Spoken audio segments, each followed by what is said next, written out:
ప్రభునామమున మీ అందరికీ వందనాలు. ఈ దినము దేవుని యొక్క వాక్యము వాగ్దానము. నీవు నా ఆజ్ఞలను ఆలకించిన ఎడల నీ క్షేమము నది వలె ఉండును. యెషయా గ్రంథం 48వ అధ్యాయం 18వ వచనం. ప్రియమైన దేవుని బిడ్డలారా, మన క్షేమము దేనిలో ఉన్నదో, ఈ లోకంలో మనం క్షేమంగాను సుఖముగాను నెమ్మదిగాను భద్రంగా ఉండాలంటే దేని మీద ఆధారపడి ఉందో దేవుని యొక్క వాక్యం మనకు చాలా స్పష్టంగా తెలియజేస్తూ ఉంది. ఎప్పుడు మనకి క్షేమం ఉంటుంది అంటే దేవుని ఆజ్ఞలను ఆలకించినప్పుడు మనం క్షేమంగా ఉంటాం అని దేవుని యొక్క వాక్యం సెలవిస్తుంది. ప్రియమైన దేవుని బిడ్డలారా, ఈరోజు చాలామంది క్రైస్తవ జీవితంలో దేవుడు ఏది చేయమన్నాడో అది చేయకోకుండా దేవుడు ఏది చేయొద్దన్నాడో అది చేయడానికి ఇష్టపడుతూ ఉంటారు.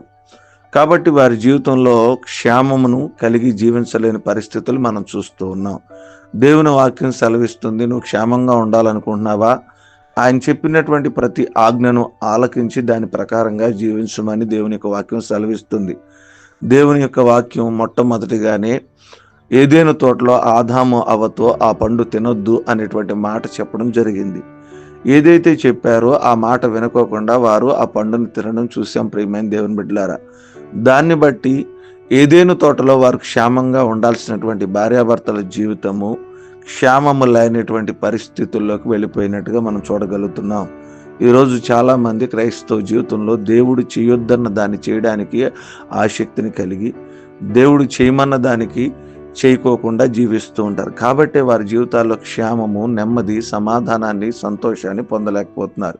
మనమైతే దేవుని మాటను ఆలకించి క్షేమాన్ని పొందుకుని మనము మన కుటుంబము నెమ్మదితోనూ భద్రముతోనూ సంతోషముతోనూ ముందుకు వెళదాం.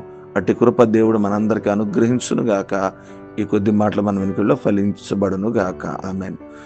తలలు వంచుకుందాం, కళ్ళు మూసుకుందాం, ప్రార్థన చేసుకుందాం. నాతో కలిసి ఏకీభవించండి. సర్వోన్నతుడా, సర్వసృష్టికి కారణభూతుడైన మా తండ్రి, మీ ఘనమైన నామానికి వందనాలు. రాత్రంతా మీరు మమ్మల్ని జ్ఞాపకం చేసుకున్నారు, మీరే సహాయం చేశారు. దాన్ని బట్టి మీ స్తోత్రాలు. వేకుని లేచి మిమ్మల్ని ఆరాధించగలిగాం, మిమ్మల్ని స్తుతించగలిగాం. వాక్యపు వెలుగులోంచి మాతో మాట్లాడారు. ఆ క్షేమము నది వలె ఉంటుంది, నా ఆజ్ఞలు మీరు ఆలకించినప్పుడు అన్నారు.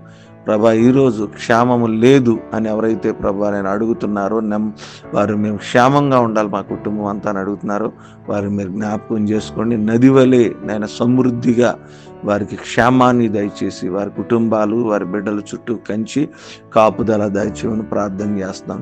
మీ ఆజ్ఞానికి వ్యతిరేకంగా ఎవరు జీవించుకోకుండా ప్రభా మీ ఆజ్ఞకు లోబడి జీవించి వారి జీవితంలో మంచి క్షేమమును నెమ్మదిని పొందుకునే కృప దయచేయమని ప్రార్థన చేస్తా ఉన్నాం. ఈ దినపు పుట్టినరోజులు, వివాహ దినాలు, పనిపాటలు, అవసరతలు, అక్కరతలు, వాతావరణాన్ని సమస్తమును మీ చేతులకు అప్పగిస్తూ మీ సన్నిధి మాతో ఉంచమని యేసు పరిశుద్ధ నామమున అడుగుచున్నాము తండ్రి. ఆమేన్.